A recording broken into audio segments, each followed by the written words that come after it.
সুপ্রিয় দর্শক শ্রোতা, আপনার দৃষ্টি বাংলা পক্ষ থেকে আপনাদের জানাচ্ছি আন্তরিক শুভেচ্ছা অভিনন্দন। দিন দিন করোনা সংক্রমণের ঝুঁকি তো বেড়েই চলেছে। তারপরও মানুষের জীবনযাত্রার কথা চিন্তা করে আমাদের মাননীয় প্রধানমন্ত্রী লকডাউনটাকে কিছুটা শিথিল করেছেন, যাতে যারা দিন এনে দিন খায় তারা যাতে মোটামুটি তাদের কাজবাজ করে তারা যেন চলতে পারে সেই ব্যবস্থা করে উনি আমাদেরকে একটা পথ দেখানোর চেষ্টা চালাচ্ছেন। এর মধ্যেও আমপান ঝড়ে অনেক ক্ষতিগ্রস্ত হয়েছে সারা দেশের মানুষ, দরিদ্র শ্রেণীর। তা এরপরও আমরা সবাই মিলে চেষ্টা করছি, সরকারি বেসরকারিভাবে বিভিন্ন ধরনের সহযোগিতা করে যাচ্ছি আমরা। তারপরেও দেখা যাচ্ছে যে এটা কতদিন চলতে পারে বা বিভিন্ন এইসব বিষয়াদি নিয়ে আমরা আজকের আলোচনা অভাবগ্রস্তদের ত্রাণী সমাধান না সাথে অন্য কিছু, এটা নিয়ে আলোচনা করতে আমাদের মাঝে আজকে আছেন রিজিয়া পারভিন বাগেরহাট। উনি হচ্ছে বাগেরহাট থেকে আছেন। রিজিয়া পারভিন মহিলা ভাইস চেয়ারম্যান বাগেরহাট সদর উপজেলার। আর এদিকে আছেন শহীদ শহীদ শহীদ আহমেদ মিঠু, সহকারী অধ্যাপক, নারায়ণগঞ্জ চারুকলা ইনস্টিটিউট। আমরা আলোচনায় আসছি। প্রথমেই আমি যাচ্ছি রিজিয়া পারভিনের কাছে। রিজিয়া পারভিন, আপনি কি বলবেন যে আপনারা যে বাগেরহাটে বর্তমানে যে করোনা পরিস্থিতির মধ্যে যে সাহায্য সহযোগিতা করে চলেছেন সরকারি বেসরকারি পর্যায়ে, কি ধরনের সাহায্য সহযোগিতা করে যাচ্ছেন আপনারা? রিজিয়া পারভিন। জি, আপনাদেরকে ধন্যবাদ জানাচ্ছি। বিশেষ করে দৃষ্টি বাংলা ফেসবুক পেজ থেকে এই মুহূর্তে যারা আছেন সবাইকে ধন্যবাদ জানাচ্ছি এবং সবাইকে মুজিব বর্ষের শুভেচ্ছা জানাচ্ছি। আমরা বাগেরহাটে চলমান করোনা পরিস্থিতিতে সাধারণ মানুষের পাশে থেকে কাজ করার চেষ্টা করছি সবসময়। তাদের খুব কাছে যাচ্ছি আমরা। নিরাপদ দূরত্ব অবশ্যই, সামাজিক দূরত্ব আমরা মেনে চলছি, কিন্তু খুব কাছে থেকে তাদের সমস্যাগুলো আমরা বোঝার চেষ্টা করছি। আমাদের এখানে আহ মানে আমাদের স্থানীয় আহ আহ, মানে মাননীয় প্রধানমন্ত্রীর নির্দেশনা অনুযায়ী আমাদের স্থানীয় জাতীয় সংসদ শেখ হেলাল উদ্দিন তিনি কাজ করছেন। আমাদের সংসদ জনাব শেখ জাহান নাসের তন্নায় তিনি কাজ করছেন। আরো অন্যান্য সংসদ সদস্য যারা আছেন তারাও কাজ করছেন। জেলা প্রশাসন কাজ করছে, উপজেলা প্রশাসন কাজ করছে, বেসরকারি উন্নয়ন সংস্থাগুলি কাজ করছে। সবাই আমরা সমন্বিতভাবে কিন্তু এখানে কাজ করার চেষ্টা করছি। কিন্তু আমাদের কিন্তু অনেক আপনারা জানেন যে আমরা উপকূলবাসী, বাগেরহাটবাসী। তো এই উপকূলবাসী হওয়ার কারণেই আমাদের বেশ কিছু দুর্যোগের মোকাবেলা করার অভিজ্ঞতা ইতিমধ্যে হয়েছে। তার মধ্যে চিডোর আছে, আইলা আছে, রেশমা আছে, মহাসিন আছে। মানে কিছুদিন আগেই আমরা বুলবুলের মোকাবেলা করলাম এবং সর্বশেষ গত 20 তারিখ আমরা আমফানের মোকাবেলা করলাম। এই সকল পরিস্থিতিতেই বিশেষ করে সিডরের যে অভিজ্ঞতা, সেই সময় ব্যাপক পরিসরে কাজ হয়েছে। বাংলাদেশের প্রায় সব অঞ্চল থেকেই বাগেরহাটে কাজ হয়েছে। বাগেরহাটের মানুষের পাশে মানে বাংলাদেশ যেমন দাঁড়িয়েছে, বিশ্ব ও দাঁড়িয়েছে। বিভিন্ন পর্যায়ে সহযোগিতা পাওয়া গেছে। তো সেই আলোকে আমাদের যে অভিজ্ঞতা, আমরা কিন্তু দেখেছি যে জরুরি পরিস্থিতিতে ত্রাণটা অবশ্যই একটা বড় ব্যাপার। জরুরি খাদ্য সহায়তা লাগবে, কিন্তু জরুরি পরিস্থিতির পরেই মূল যে জায়গা, অর্থাৎ মানুষকে কর্মমুখী করা, কাজের মধ্যে ফিরিয়ে নিয়ে আসা, সেইটি যদি না করা যায় তাহলে কিন্তু মানুষের আহ মানে কি বলে মনস্তাত্ত্বিক যে জায়গাটি আছে, আহ অর্থাৎ মানুষ অলস হয়ে পড়ার যে একটা প্রবণতা থাকে শুধু ত্রাণ পেতে পেতে, সেই জায়গাটা থেকে তাদেরকে বেরিয়ে নিয়ে আসা, স্বাভাবিক কাজকর্মের সঙ্গে সম্পৃক্ত করা এবং অর্থনীতির চাকা পুনরায় সচল করা, এই সব ক্ষেত্রে কিন্তু মানুষকে কাজের মধ্যে ফিরায় নিয়ে আসার যে জায়গা, সেই জায়গা থেকে সেই সময় আমরা বলবো যে এখানে ক্যাশ ফর ওয়ার্ক এই কাজটা কিন্তু খুবই পজিটিভ ছিল। কিরকম, আমার বাড়ি ক্ষতিগ্রস্ত হয়েছে, আমার ঘর ক্ষতিগ্রস্ত হয়েছে, আমার পার্শ্ববর্তী এলাকা ক্ষতিগ্রস্ত হয়েছে, কারণ ওই সময় নদী খাল বিল সবই দূষিত হয়েছে, গাছপালা ভেঙে গেছে, অনেক রকমের অনেক ক্ষতি হয়েছে। সেই সব পুকুর নালা মানে নষ্ট হয়ে গিয়েছে, সেগুলো পরিচ্ছন্ন করতে হবে।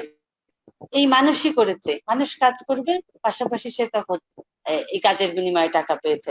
অর্থাৎ একই সাথে সে নগদ টাকা পাচ্ছে, যাতে তার প্রাত্যহিক যে প্রয়োজন আছে সেই প্রয়োজনটি মিটিয়ে সে আবার নতুন করে মানে কি বলে কাজের মধ্যে দিয়ে কাজের মধ্যে দিয়ে সে আবার স্বাভাবিক জীবনে ফিরে আসতে পারে, সেই জায়গাটা।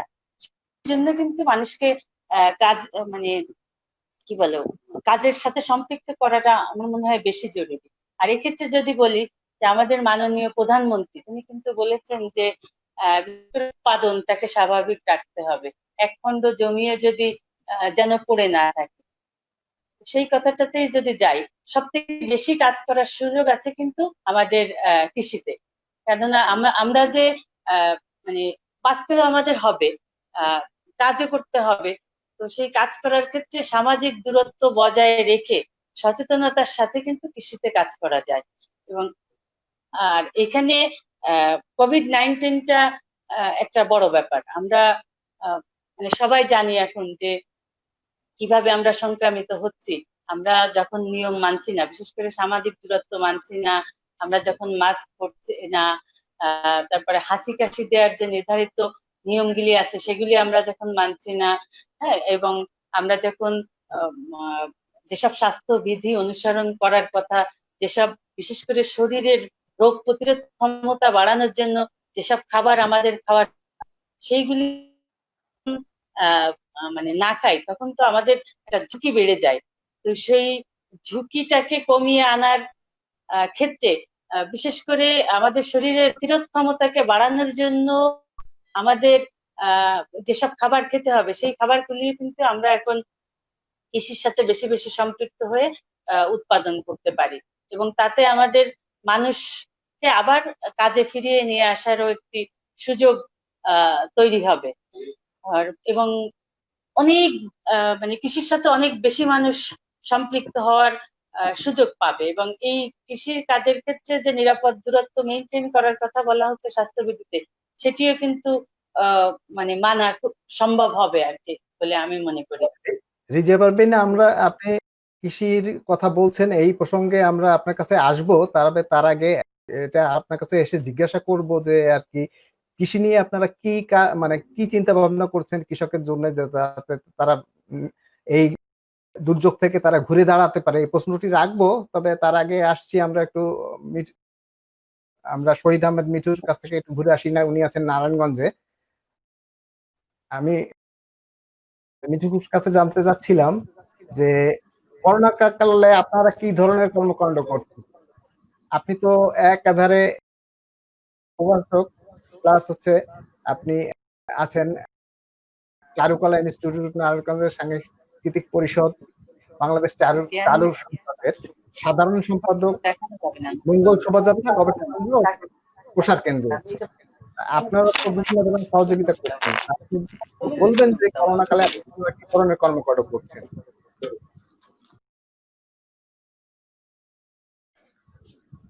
আমি যেহেতু নারায়ণগঞ্জে আছি, বাংলাদেশ চারু শিল্পী সংসদের সকল কর্মকাণ্ডে আমি আসলে ওইভাবে সময় দিতে পারছি।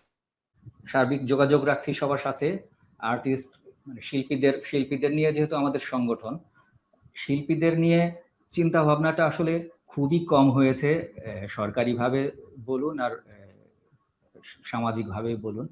সবাই যেটা মানে চিন্তা করেছে যে চারুশিল্পীদের কোনো অভাব নেই, এরা সচ্ছল, এরা নির্বিঘ্নে এই করোনাকাল কাটাতে পারবে, এরকম একটা উপলব্ধি কাজ করেছে অনেকের ভিতরেই, যেটা আমাদেরকে আসলে অনেক বিপদে ফেলেছিল। কারণ হলো কি, আমি যেটা বলতে চাচ্ছি যে আমাদের বেশ কিছু চারুশিল্পী আছে যারা বিভিন্ন রকমের কাজকর্মের সাথে সংযুক্ত থেকে নিজেদের জীবন অতিবাহিত করে। যেহেতু এই সময়ে কোনো রকমের কাজকর্মে তারা সম্পৃক্ত হতে পারছে না বা কোনো রকমের আর্থিক ভাবে সচ্ছল, তারা অর্থ উপার্জন করতে পারছে না, তাদের জীবনযাপন করা খুবই কঠিন হয়ে যাচ্ছে অলরেডি। আমি বলবো যারা চাকুরিজীবী আছে, যাদের বিভিন্ন জায়গা থেকে বেতন আসে, তাদের ছাড়া বাকি যারা কোনো রকমের চাকরির সাথে সম্পৃক্ত না, তারা কিন্তু খুবই কঠিন জীবনযাপন করছে। এদের জন্য আমরা শিল্পীদের একটা সংগঠন বাংলাদেশ চারুশিল্পী সংসদ, এখান থেকে আমরা উদ্যোগ নিয়ে আমাদের বিখ্যাত শিল্পীদের ছবি সংগ্রহ করে তাদের ছবি বিক্রি করে আমরা কিছু সহযোগিতা করেছি। সেটা আসলে খুবই কম। তারপরে আমরা আরেকটা কর্মকাণ্ড করেছিলাম, যেটা হলো কি সংস্কৃতি মন্ত্রণালয়ের মাধ্যমে বাংলাদেশ শিল্পকলা একাডেমির মাধ্যমে শিল্পীদের একটা তালিকা করে তাদেরকে একটা সহযোগিতা দেয়া যায় কিনা এরকম একটা উদ্যোগ নিয়েছিলাম। সেটারও মানে এখনো আসলে ওইরকম কোনো পাওয়া যায়নি। আমরা যেটা শুনছি যে প্রক্রিয়াধীন আছে। হ্যাঁ, আর একটা জিনিস যেটা আমি বলে রাখি, যেটা চারুশিল্পীদেরকে নিয়ে, তবুও বাংলাদেশ চারুশিল্পী সংসদ একটা বড় সংগঠন, এখানে অনেক বড় বড় শিল্পী সম্পৃক্ত আছে। আরেকটা সংগঠনের সাথে আমি আছি, যেটা মঙ্গল শোভাযাত্রা গবেষণা ও প্রসার কেন্দ্র, এটার সাধারণ সম্পাদক হিসেবে আমি আছি। এটা আমরা মঙ্গল শোভাযাত্রা যারা শুরু করেছিলাম, সেই উদ্যোক্তাদেরকে নিয়ে একটা সংগঠন, একটা গবেষণাধর্মী একটা সংগঠন, যারা মঙ্গল শোভাযাত্রা নিয়ে কাজ করি, পাশাপাশি হলো কি বাংলাদেশের লোকশিল্পীদের নিয়ে কাজ করি। এই লোকশিল্পীদের একটা দুরবস্থা আমরা যেটা খবর পেয়েছি এর মধ্যে, যে তারা আসলে পহেলা বৈশাখ উপলক্ষে বিভিন্ন রকমের প্রস্তুতি নিয়ে পহেলা বৈশাখে যে মেলাটা হয় সেটার জন্য একটা প্রস্তুতি নিয়েছিল, নিজেদের অনেক টাকা পয়সা এটার মধ্যে ইনভলভ করে ফেলেছে, এটার মধ্যে সংযুক্ত করেছে। যে সংযুক্ত টাকা পয়সাগুলো আসলে এরা ফেরত পাচ্ছিল না পয়লা বৈশাখে, যেহেতু তাদের কোনো বিক্রি হয়নি, কোনো মেলায় তারা অংশগ্রহণ করতে পারেনি। তাদেরকে সহযোগিতা করার জন্য আমরা চেষ্টা করেছিলাম। কিন্তু এখানে আমি একটু বলে রাখি যে আমাদের মঙ্গল শোভাযাত্রা গবেষণা কেন্দ্রটি যেহেতু, গবেষণা ও প্রসার কেন্দ্রটি যেহেতু একটি নতুন একটা প্ল্যাটফর্ম, পাশাপাশি আমরা পয়লা বৈশাখের যে মঙ্গল শোভাযাত্রাটা হয় এইটার সাথেই আমরা সম্পৃক্ত থাকতাম সবসময়, যেটার কারণে আমাদের ওইরকম মানে ফান্ড নেই বলতে গেলে। হ্যাঁ, সেটার কারণে আমরা চাইলেও এই কাজটি করতে পারছিলাম না। তবুও আমরা দুই একটা জায়গায় কিছু কাজ করেছি, যেটা হলো যে আমাদের ব্যক্তি উদ্যোগে কিছু ফান্ড তুলে তাদেরকে সহযোগিতা করার চেষ্টা করেছি। সেটাও আসলে খুবই ন্যূনতম, যেটা মানে বলার মতো না। এটা আসলে মিঠু ভাইকে শুনতে পাচ্ছি না। যাই হোক, আমরা এবার একটু রিজিয়া পারভিনের কাছে আবার যেতে চাই। রিজিয়া পারভিন, আপনি বলেছিলেন যে কৃষি ক্ষেত্রে যদি ব্যবস্থা করা হয় তাহলে হয়তো ভালো কিছু সম্ভব। হ্যাঁ, কৃষি ক্ষেত্রে আপনারা কি ধরনের চিন্তা ভাবনা করছেন যাতে একটা কৃষক বা হতদরিদ্র কৃষকরা যাতে সামনে ঘুরে দাঁড়াতে পারে? হ্যাঁ, তারা তো বর্তমানে প্রাণ দিয়ে কতদিন সাহায্য নিয়ে চলতে পারবে, এরা কিভাবে ঘুরে দাঁড়াবে বলে আপনার মনে হয়, এবং কি কি পরিকল্পনা আপনারা করছেন বাগেরহাটের জন্য? আসছি, আপনার প্রশ্নে আসার আগে আমি আরেকটু ব্যাকে যাচ্ছি। যেমন আজকের মূল যে বিষয়টা, অর্থাৎ ত্রাণের পাশাপাশি আর কি হতে পারে, তাই না? মূল যে বিষয়টা, ত্রাণের পাশাপাশি আর কি হতে পারে, এই ক্ষেত্রে মানে আমি নিজেও যেটা ফিল করি, কাজ করার সুবাদে, যাওয়ার সুবাদে, সাধারণ মানুষের খুব কাছে যাওয়ার সুবাদে, যে ধরনের সরকারি ভাবে করছে, যে জেলা পর্যায়ে, উপজেলা পর্যায়ে, আমাদের সংসদ সদস্যগণ কর্তৃক, ব্যক্তি পর্যায়ে যারা সমাজসেবী আছেন, জনদরদি আছেন, তারা সবাই ত্রাণ দিচ্ছেন। কিন্তু মূল যে জায়গাটা আমরা দেখি, এই ত্রাণ গ্রহণের ক্ষেত্রে যে একটা স্বাভাবিক পরিবেশ, আমরা সবসময় বলছি যে সামাজিক দূরত্বটা বজায় রাখা, অ্যাটলিস্ট 3 ফিট দূরত্ব, একজন আর একজন থেকে 3 ফিট দূরত্বে থাকবে এবং মাস্ক পরবে। তো বাস্তবতা হচ্ছে এই জায়গাটায় মানুষকে নিয়ে আসা কিন্তু খুব কঠিন। মানে মানুষ এই নিয়মটা মানতেই চায় না। আপনি অফিস, আদালতে, ব্যাংকে, যেখানেই আমরা যাচ্ছি, মনে হচ্ছে যেন একজনের ঘাড়ের উপর দিয়ে আর একজন চলে যাচ্ছে। ইভেন পারলে রিক্সায়ও একজন আর একজনের সঙ্গে শেয়ার করে যায়, এরকম অবস্থা। সিএনজি, অটো, যাতে উঠে না কেন, বাস, এই যে সম্প্রতি যেটা আলোচনার মূল ইস্যু ছিল যে 60% বাস ভাড়া বাড়লো, সেক্ষেত্রে আপনার অর্ধেক বাসের যা সিট আছে তার অর্ধেক যাত্রী নিয়ে বাস যাবে। কিন্তু বাস্তবতা কিন্তু আমরা দেখি সব জায়গায় যে আমরা মানুষ অসচেতন এবং আমরাই এটা মানছি না। আমরাই হচ্ছে আহ মানে যেভাবেই হোক আমরা আহ এই নিয়ম কানুনের তোয়াক্কা না করে নিজের মতো করেই চলতে চাচ্ছি। এতে হচ্ছে কি, মানে আমরা যেমন ঝুঁকির মুখে মুখে থাকছি, ঠিক তেমনি আমাদের চারপাশে যারা আছে, আমাদের কমিউনিটির মানুষ, আমাদের পরিবারের মানুষ, আমাদের সমাজে এবং কর্মক্ষেত্রে আমরা যাদের সঙ্গে মিশছি, সবাইকেই কিন্তু আমরা ঝুঁকির মধ্যে ফেলছি। এবং কোভিড-19 এর ক্ষেত্রে আমরা এখন সবাই জানি যে সবারই সিমটম থাকে না। কেউ কেউ কোভিড-19 বহন করছেন কিন্তু তার শরীরে সিমটম নাই। এই যে জায়গাগুলি আছে, আসলে আমি মনে করি এখানে অন্য যাই করি না কেন, অ্যাওয়ারনেস এর কাজটা আসলে খুব জরুরি। এবং এই অ্যাওয়ারনেস এর কাজ করার জন্যই আসলে বড় পরিসরে কাজ করতে হবে, সরকারি ভাবেও কাজ করতে হবে, এখানে বেসরকারি ভাবেও কাজ করতে হবে। একদম এখানে মানে জেলা শহর থেকে তৃণমূল পর্যন্ত সবখানেই এটা কাজ করা দরকার।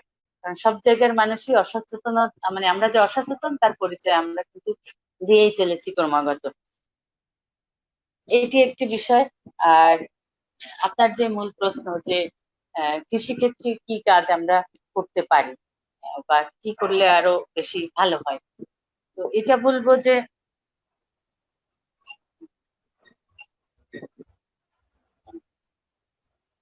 হ্যালো, হ্যাঁ please, হ্যাঁ আমাদের যে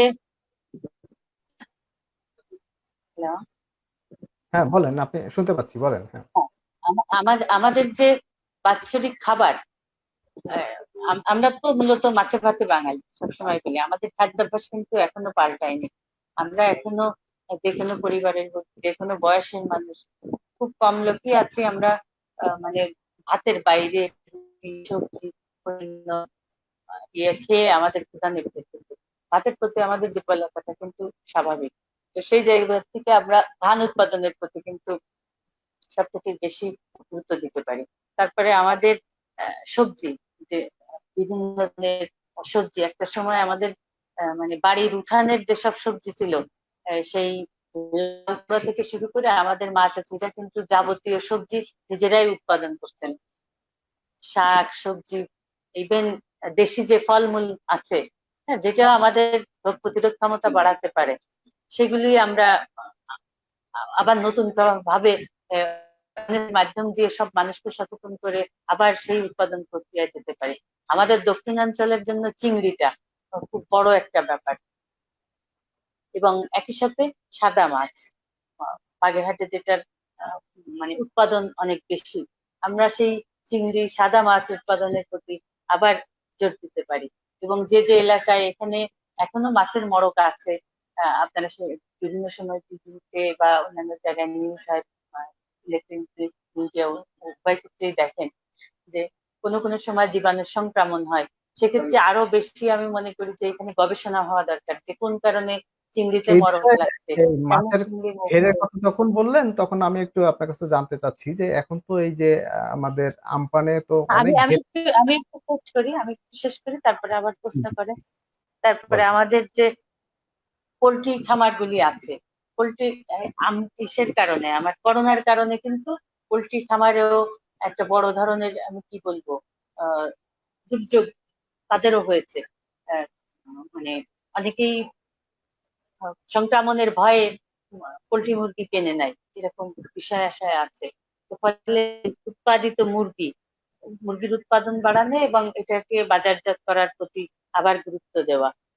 তারপরে ডেইরি ফার্ম যেগুলি আছে, আপনারা জানেন যে যখনই কোভিড-19 হলো, বিশেষ করে দোকান টোকান বন্ধ হয়ে গেল, আমাদের এখানকার মিষ্টির দোকান যারা, তারা কিন্তু ক্ষতিগ্রস্ত হয়েছে।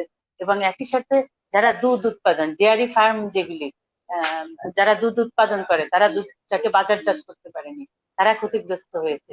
তো কাজেই এইসব ক্ষেত্রে আমার মনে হয় যে আবার আমরা এই উৎপাদনকে যদি, হ্যাঁ, কৃষিভিত্তিক যে আমাদের উৎপাদনগুলি আছে সেগুলি যদি আমরা 100% করে ফেলতে পারি, মানুষ সচেতন হয় এবং প্রত্যেকেই এই কৃষি প্রক্রিয়ার সঙ্গে যুক্ত হবে, সবাই উৎপাদন প্রক্রিয়া আসবে কোনো না কোনো ভাবে, তাহলে আমাদের সেই একই ধারে মানুষ কর্মমুখী যেমন হবে, ঠিক তেমনি আমাদের উৎপাদন বাড়বে এবং একই সাথে বাজারজাত প্রক্রিয়ার মধ্যে দিয়ে কিন্তু মানুষের হাতে যে নগদ অর্থ, গ্রামীণ মানুষের হাতে সেই নগদ অর্থ এবং মানুষের সচ্ছলতার যে জায়গাটি আমরা আশা করি সেই সেই জায়গাটিও আসবে এবং মানুষ স্বাভাবিকভাবে জীবনযাপন করবে। এবং কোভিড-19 থেকে আমাদের যেটি বেশি দরকার, মানে আমাদের বিশেষজ্ঞরা ডাক্তাররা বলছেন যে শুধু তো ভাত খেলে হবে না, এখন আমাদের পুষ্টিকর খাবার দরকার। এবং একই সাথে শুধু পুষ্টিকর খাবার না, আমাদের শরীরের রোগ প্রতিরোধ ক্ষমতা বাড়ানোর জন্য কিছু খাবার দরকার।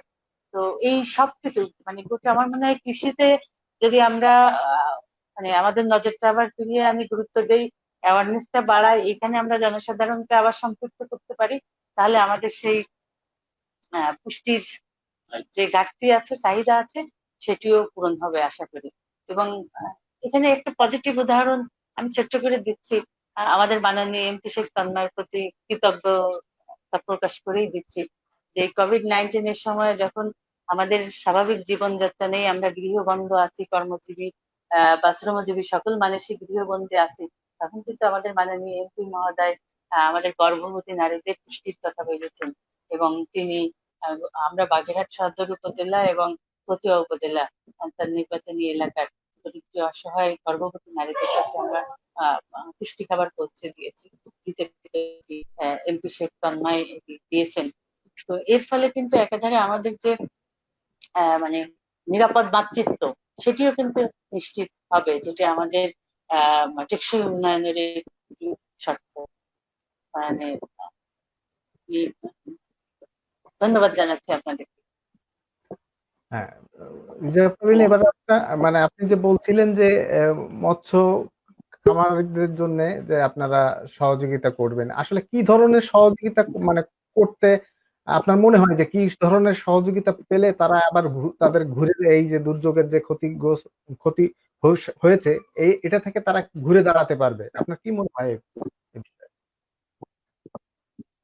আমাদের প্রাথমিকভাবে আপনারাও জানেন, আমরাও জানি যে বিশেষ করে আমপানের প্রভাবে আমাদের বেড়িবাঁধ গুলো যে ভেঙে গেছে উপকূলীয় এলাকার, বেড়িবাঁধ ভেঙে গিয়ে একটা বড় মানে প্লাবিত হয়ে গেছে। এই যে প্লাবন হয়েছে, এখানে বড় ভেট যেমন আছে, ছোট ছোট পকেট গুলিও তেমনই ক্ষতিগ্রস্ত হয়েছে। এবং মানে শুধু তো কি বলে মাছের ঘেরে প্লাবনটা হয়নি, এটা বসত বাড়ি পর্যন্ত পৌঁছে গেছে।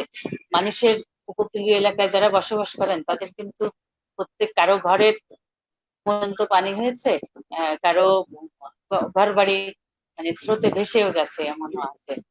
এবং একই ধারে পানি এবং ঝড়, এই দুটিরই প্রভাবে ঘরগুলি কিন্তু ভেঙে গেছে একেবারে। কিছু কিছু ঘর আছে মানে আমরা বলি যাকে বিধ্বস্ত, মাটির সাথে মিশে গেছে। তো এই ক্ষেত্রে তাদের সরকারিভাবে মাননীয় প্রধানমন্ত্রী ঘর দেওয়ার প্রতিশ্রুতি দিয়েছেন, নির্দেশ দিয়েছেন। জেলা প্রশাসন, উপজেলা প্রশাসনের মাধ্যম দিয়ে সেই প্রক্রিয়াগুলি চলছে। হ্যাঁ, কাজ হচ্ছে। প্রাথমিকভাবে ঘরগুলি মেরামতের জন্য যে টিন আছে, টিন দেওয়া হচ্ছে এবং নগদ টাকা দেওয়া হচ্ছে, সেগুলি তারা পাচ্ছে। আমরা আশা করি তারা এই দুর্যোগকে উঠতে পারবে খুব শীঘ্রই। এবং যখন আমরা এই উপকূলীয় এলাকার যে বাঁধগুলি ভেঙে গেছে, এই বাঁধগুলি যখন মেরামত করা সম্ভব হবে এবং ভবিষ্যতে ভাবতে হবে যে এই বাঁধগুলি যেন ভেঙে না যায়, ফলে এই বাঁধগুলি মেরামতের ক্ষেত্রে টেকসই যে পরিকল্পনা আছে সেই পরিকল্পনা নিতে হবে। যে ক্ষতি হয়েছে সেই ক্ষতি উঠতে পারবে আমাদের যারা মৎস্যজীবী আছেন, কৃষিজীবী আছেন বা ইতিমধ্যে যারা ক্ষতিগ্রস্ত হয়েছেন। আমরা আমাদের এই মুহূর্তে আমাদের সাথে যোগ দিয়েছেন শামীম আরফিন। উনি হচ্ছেন আপনার নির্বাহী পরিচালক associate and organization for socio economic development, Khulna থেকে উনি যোগ দিয়েছেন। শামীম আরফিন, আপনি আমাকে শুনতে পাচ্ছেন? হ্যাঁ, শুনতে পাচ্ছি। আপনি কি আমাদের শুনতে পাচ্ছেন? নেটওয়ার্কের যন্ত্রণায় আমরা শুনতে পাচ্ছিলাম না। আপনি কি আচ্ছা, শুনতে পাচ্ছেন আমাদেরকে? শুনতে পাচ্ছি। আজকে মনে হচ্ছে একটু নেটওয়ার্কে সবারই একটু ঝামেলা করছে। যাই হোক, জি। আপনা আপনি তো আমরা আলোচনা শুরু করেছি। আমাদের আজকের আলোচনার বিষয় তো যে অভাবগ্রস্তদের ত্রাণী সমাধান না সাথে অন্য কিছু। এখন এই ক্ষেত্রে আপনারা অবসর থেকে তো আপনারা বিভিন্ন ধরনের কার্যক্রম করে থাকেন। এর মধ্যে থেকে আপনাদের উল্লেখযোগ্য কিছু কার্যক্রম আছে, যেমন সারা বছর বিশেষত জরুরি পরিস্থিতিতে উপকূলীয় অঞ্চলে মানুষ তথা সুবিধাবঞ্চিত সম্প্রদায় ও শিশুদের পর্যাপ্ত খাদ্য নিরাপত্তা দিয়ে থাকেন, মানে নিরাপত্তার জন্য আপনারা কাজ করে থাকেন, হ্যাঁ? নিশ্চিতকরণে। তো জি, এইসব জি। ক্ষেত্রে এখন এই যে আমাদের বলতে পারেন ২ টা দুর্যোগই। একটা করোনা, এটাও এক ধরনের দুর্যোগ, হ্যাঁ? করোনার সাথে আবার আমাদের ঝড়ের যে আম্পান ঝড়ে যে ক্ষতিগ্রস্ত উপকূলবাসীর জন্যে আপনাদের কি কাজ করছেন আপনারা এই মুহূর্তে? আম ধন্যবাদ আজকে এরকম একটা অনুষ্ঠানে আমাদেরকে আমন্ত্রিত করার জন্যে, এবং পাশাপাশি দুঃখ প্রকাশ করছি যে আমি নির্দিষ্ট সময়ের মধ্যে আমি এই আ অনলাইনের এই কারণে আমি এটা ঢুকতে পারিনি। যাই হোক, আপনার প্রশ্নের আগে আমি একটা কথা বলতে চাই যে আমাদেরকে ২ টো বিষয় বিবেচনায় নিতে হবে। একটা হলো বাংলাদেশ দুর্যোগ মোকাবেলায় কিন্তু প্রাকৃতিক দুর্যোগ মোকাবেলায় কিন্তু পৃথিবীর অন্যতম একটি শক্তিশালী একটি গ্রহণযোগ্য অবস্থায় অবস্থান করে। সেই কারণে আমাদেরকে বিবেচনায় নিতে হবে প্রথমে হুগো ফ্রেমওয়ার্ক এবং সেন্দাই ফ্রেমওয়ার্ক। আমরা এই মুহূর্তে ২০১৫ সালের পরে সেন্দাই ফ্রেমওয়ার্ক নিয়ে আমরা কাজ করছি। আমাদের সরকার কাজ করছেন, আমরা বিভিন্ন বেসরকারি প্রতিষ্ঠানগুলি কাজ করছি। সেই কারণে প্রাকৃতিক দুর্যোগের সাথে দক্ষিণ পশ্চিম উপকূলীয় অঞ্চলের যে মানুষের জীবন জীবিকা তা অত্যন্ত ঘনিষ্ঠভাবে সম্পর্কিত। এবং আমরা আমরা যদি এর সাথে যদি করোনাকে অ্যাড করি, তাহলে সেটা হলো করোনা সম্পর্কে এখনো আমাদের কাছে সুস্পষ্ট কোনো ধারণা নেই যে করোনা মোকাবেলা করার জন্য কোনো ভ্যাকসিন বা ওষুধ এখনো আবিষ্কৃত হয়নি। এটা পৃথিবীর কোনো দেশ এখনো আবিষ্কৃত করতে পারেনি। এখন আমরা যে লেভেলে কাজটা করি, আমরা খুব তৃণমূল পর্যায়ে কাজটা করি, এবং এই কাজটা মূলত স্থানীয় সরকার ইউনিয়ন পরিষদের মাধ্যমে, এবং আমরা যেহেতু এনজিও, সে করে আমাদের এনজিও গুলোর অনুমোদনে কাজগুলি করতে হয়। কিন্তু আমরা কি কাজ করি সেটা খুব জরুরি না, জরুরি হলো আজকের বিষয়ে কি করা প্রয়োজন, সেটা হলো অত্যন্ত জরুরি। আমরা এবার দেখতে পেলাম যে আমাদের যে আমরা যদি কম্পেয়ার করি অন্য আমার পার্শ্ববর্তী দেশ থেকে আমাদের, তাহলে দেখতে পাবো আমাদের দুর্যোগে কিন্তু এবার মাত্র ক্ষয়ক্ষতির পরিমাণ খুবই কম, কিন্তু আমাদের অনেক ক্ষয়ক্ষতি হওয়ার সম্ভাবনা ছিল। কারণ আমরা গত 2 দশক ধরে দুর্যোগের সাথে মোকাবেলা করে সারা পৃথিবীতে আমরা দুর্যোগ ব্যবস্থাপনা অত্যন্ত দক্ষতার সাথে একটি গুরুত্বপূর্ণ ভূমিকা পালন করছি আমরা যদি 2018 সালের একটি পরিসংখ্যান দেখি অক্সফামের, সেটা দেখা যায় পৃথিবীর 97% সম্পদ মাত্র 2,500 মানুষের হাতে। সেই বিষয়গুলি আমাদের বিবেচনা করা অত্যন্ত জরুরি।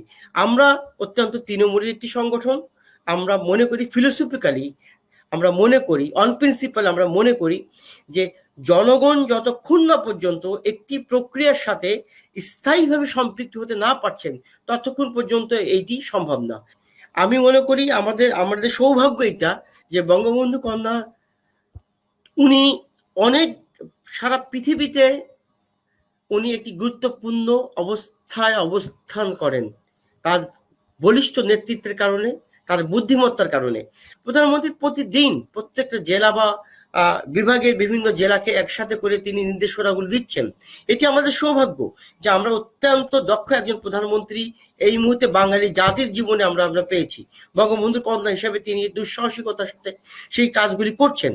একটু আগে আমি আলোচনা শুনছিলাম যে স্থায়ী সমাধানের জন্য আমাদের এই অঞ্চলে যা যা করা প্রয়োজন তার অন্যতম হলো যে আমরা প্রাকৃতিক দুর্যোগের মধ্যে দক্ষিণ পশ্চিম উপকূলীয় অঞ্চলের মানুষরা প্রাকৃতিক দুর্যোগকে মোকাবেলা করেই আমরা কিন্তু আমাদের জীবন জীবিকার সাথে আমাদের অত্যন্ত ঘনিষ্ঠ সম্পর্ক।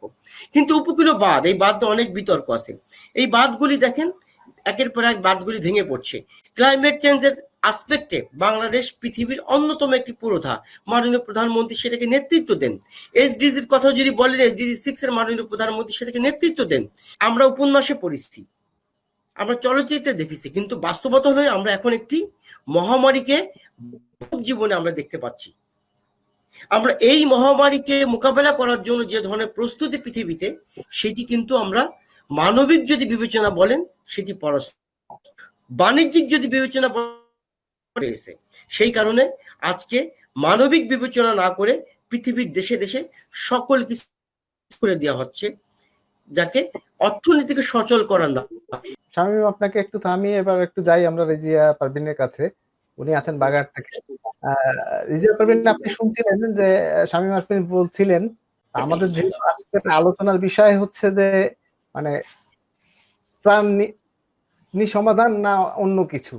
তা আমরা অন্যদিকে যেতে চাই না, আমরা জাস্ট এইটুকুই বলতে চাচ্ছি যে আপনারা যতটুকু আছেন তার মধ্যে থেকে আপনারা কতটুকু করতে পাচ্ছেন বাগেরহাটের জন্য? বাগেরহাটে আপনারা কাজ করছেন? ধন্যবাদ আপনাকে। বাগেরহাটে আমরা কাজ করতে পারছি। যদি বলি, বাগেরহাটে আমাদের কাজের পরিবেশ খুবই ভালো। আমাদের রাজনীতিবিদ, জনপ্রতিনিধি, আমাদের প্রশাসন এখানে সমন্বয় করেই আমরা কাজ করছি সবাই।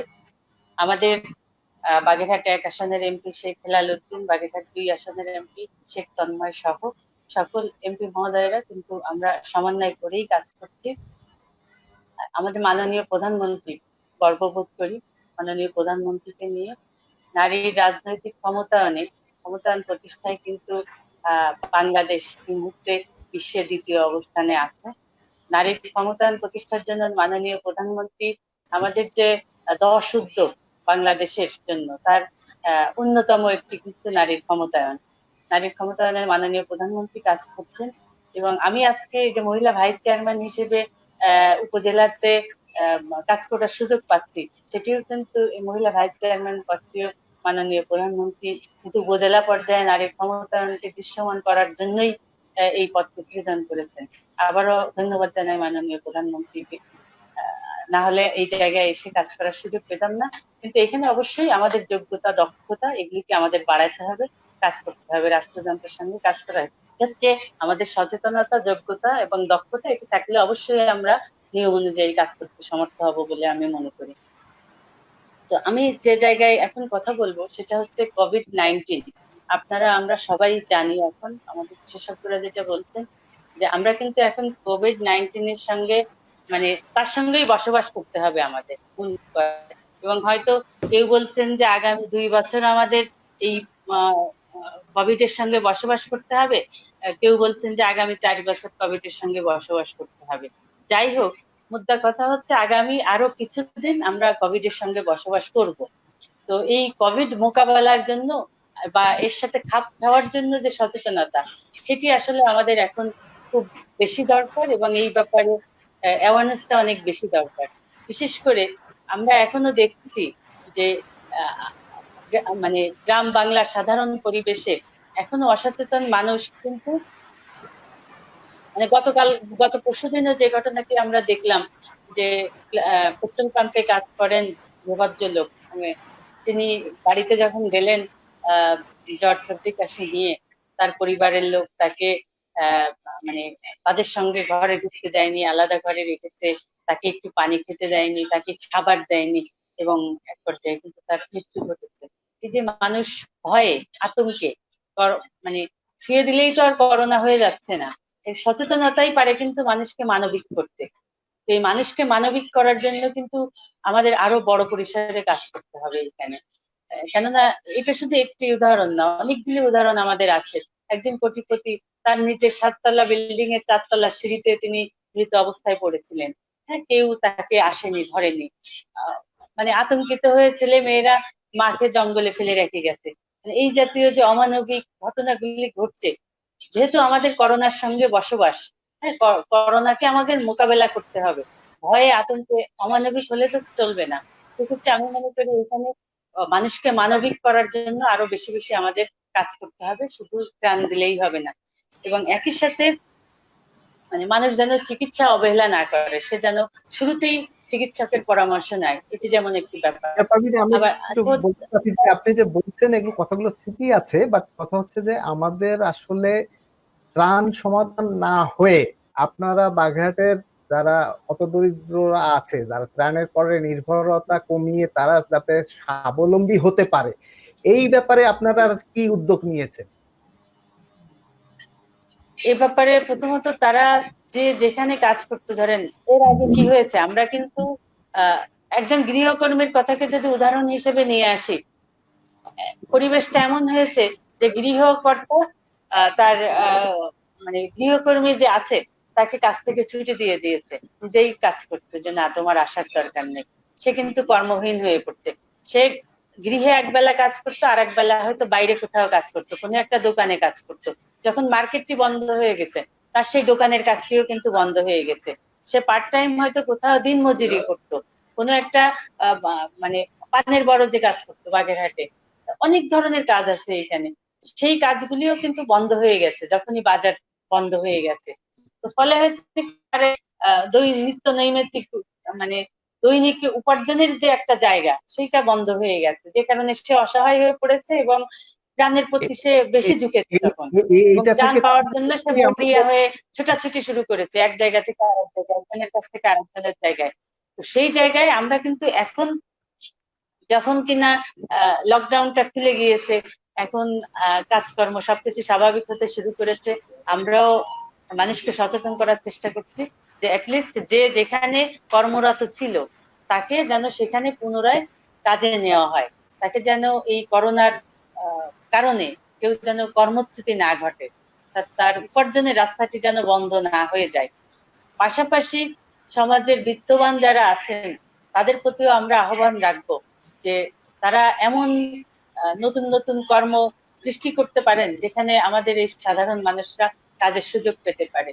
তো আমাদের বাগেরহাটে তো শিল্প কলকারখানা একটু কম আছে তুলনামূলক, সেই জায়গাটা থেকে কিন্তু বলেছি যে আমাদের এখানে কৃষির একটা বড় জায়গা আছে, কৃষি জমি বেশি বাগেরহাটে। মৎস্য মাছ চাষ করারও সুযোগ বেশি আছে এখানে, এবং এই কৃষি এবং মৎস্যটাকে আরো পরিকল্পিতভাবে বড় পরিসরে করা এবং এখানে মানুষের সম্পৃক্ততা বাড়ানো, যাতে তারা উপার্জনটাও করতে পারে এবং একই সাথে প্রাত্যহিক জীবনের যে পুষ্টি চাহিদা আছে সেই পুষ্টির চাহিদাটাও যেন তারা পূরণ করতে পারে। হ্যাঁ, হ্যালো, বুঝতে পারবেন। হ্যাঁ, এবারে আমরা আবার শামীম আরফিনের কাছে যেতে চাই। শামীম আরফিন, আপনারা যে আসলে জনগণের সামর্থ্য বৃদ্ধির জন্য যে কাজগুলো করেন, কি ধরনের সামর্থ্য বৃদ্ধি, মানে কিভাবে সেগুলো আপনারা করছেন, যে সামর্থ্য তাদের কিভাবে বৃদ্ধি হচ্ছে? আচ্ছা, প্রথমে আমি আপনার বিষয়বস্তুর পরে 30 সেকেন্ড কথা বলতে চাই। ত্রাণ কোনো সমাধান না, ত্রাণ শুধুমাত্র জরুরি একটি পরিস্থিতির জন্য। এবং আমরা যদি জরুরি অবস্থার সংজ্ঞাটা দেখি, সেটা 72 ঘন্টা ছিল এক সময়, এখন সেটাকে 7 দিন করা হয়েছে। আমরা সেন্দাই ফ্রেমওয়ার্কটা দেখি, হুগো ফ্রেমওয়ার্ক থেকে সেন্দাইয়ের পার্থক্য থেকে এইটুকু এক। 2 নম্বর বিষয় হলো আমরা যে কাজটুকু করছি, আমাদেরকে মাথায় রাখতে হবে আমরা মাইক্রো ক্রেডিট করি না, আমরা একটি এনজিও। আমরা সম্পূর্ণ বিদেশি সাহায্য, খয়রাতি সাহায্য যাকে বাংলায় বলে, গ্রান্ট বলি আমরা ভদ্র ভাষায়, একেবারেই খয়রাতি সাহায্য নির্ভর একটি প্রতিষ্ঠান। অতএব আমাদেরকে যারা সহযোগিতা এই মুহূর্তে করবে, সেই দেশগুলির মধ্যেও কিন্তু তারা একটা বিপর্যস্ত অবস্থার মধ্যে আছে ডিউ টু প্যান্ডামিক অফ কোভিড-19। কিন্তু এই মুহূর্তে যদি আমরা বলি আমরা কিভাবে মানুষের সামর্থ্য তৈরি করছি, সেটি হলো আমরা প্রথমেই মনে করি ত্রাণ মানুষকে ক্ষতিগ্রস্ত করে। এটা ফিলোসফিক্যালি একটা বিষয়, এটাকে আপনাকে বিশ্বাস করতেই হবে। ত্রাণ কিন্তু একটা সুনির্দিষ্ট সময়ের জন্য, 72 ঘন্টা থেকে আপনি 7 দিন যেতে পারেন, কিন্তু তারপরে ত্রাণ একটা মানুষকে কর্মহীন করে তুলবে, মানুষকে তার কাজের জায়গায় নিয়ে যেতে হবে। কৃষির বিকল্প আমাদের দেশে কোনো ভারী শিল্প কলকারখানা হওয়ার কোনো সুযোগ নেই। আমাদের দেশের অর্থনীতি কিন্তু কৃষি নির্ভর একটি অর্থনীতি, আর মূল্যস্ফীতি নির্ভর একটি অর্থনীতি।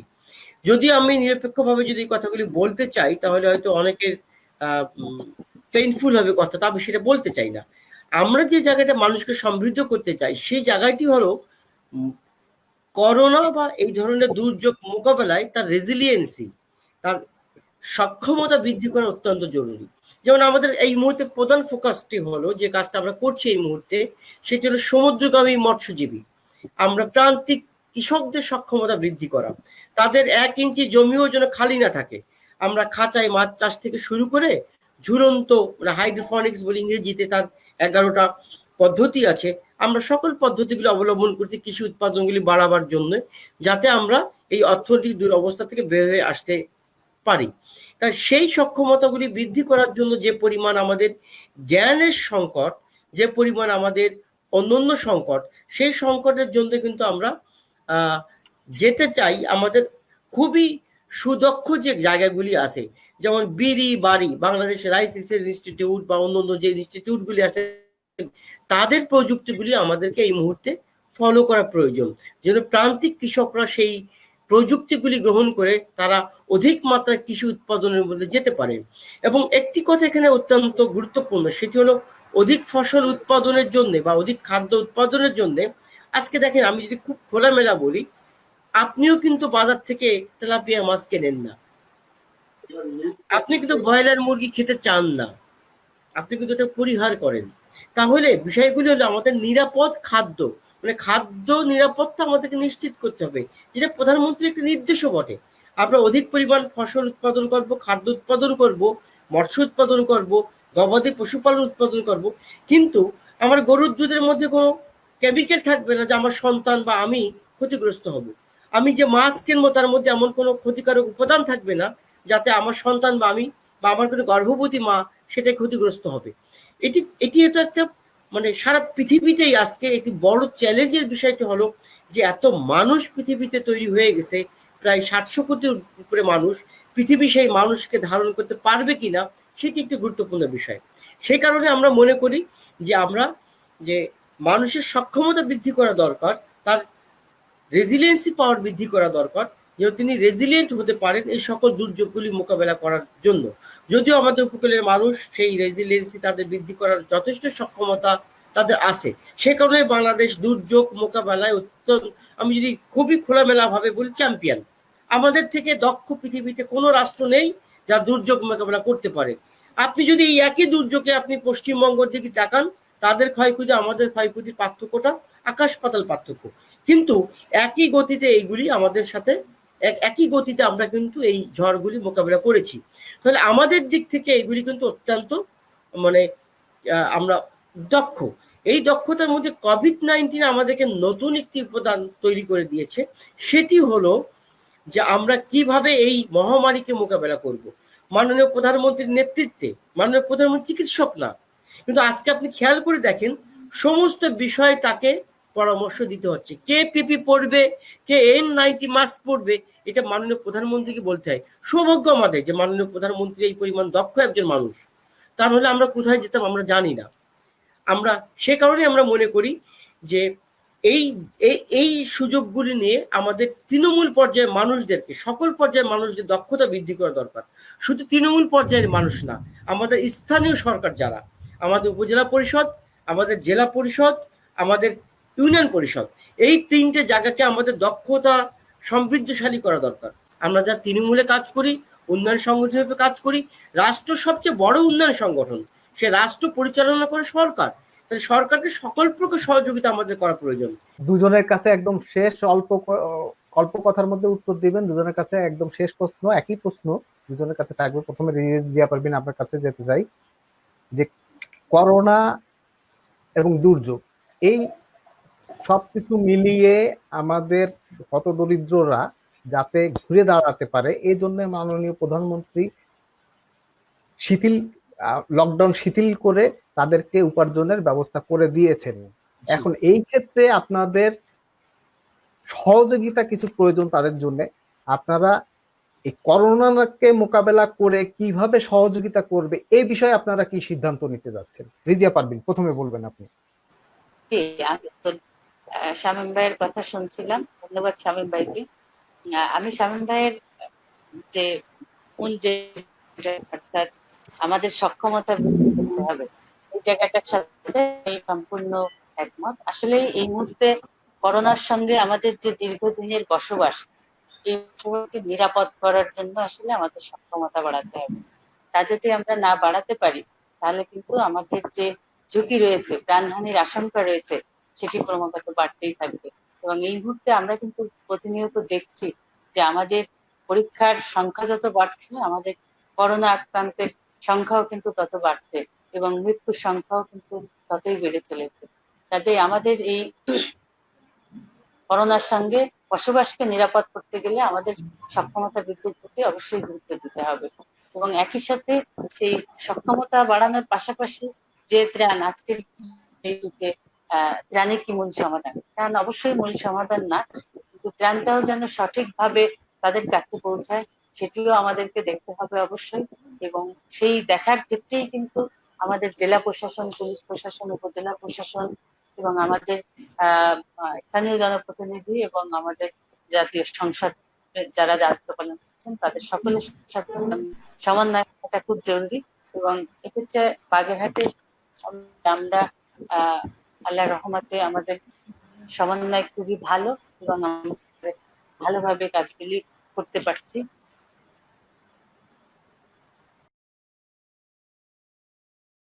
শামীম আরফিন, আপনি বলবেন। আজকে দেখা যাচ্ছে মোটর শ্রমিক, লঞ্চ শ্রমিক, আমার ভূমিহীন কৃষক, আমার জেলে, আমার দিনমজুর, আমার চা বিক্রেতা, আমার ছোট ব্যবসায়ী, তারা সবাই আজকে ভয়ানকভাবে অর্থনৈতিক সংকটের মধ্যে পড়েছে। ত্রাণ সবাই নিতে পারে না, আর ত্রাণ সবাই দিতেও পারে না। আমরা আলোচনা শেষ পর্যায়ে চলে এসেছি। শামীম আরফিন, রিজিয়া পারভিন, আপনাদের দুজনকে অসংখ্য ধন্যবাদ। আপনারা দেখছেন বৃষ্টি বাংলা টিভি, আমাদের সঙ্গেই থাকুন।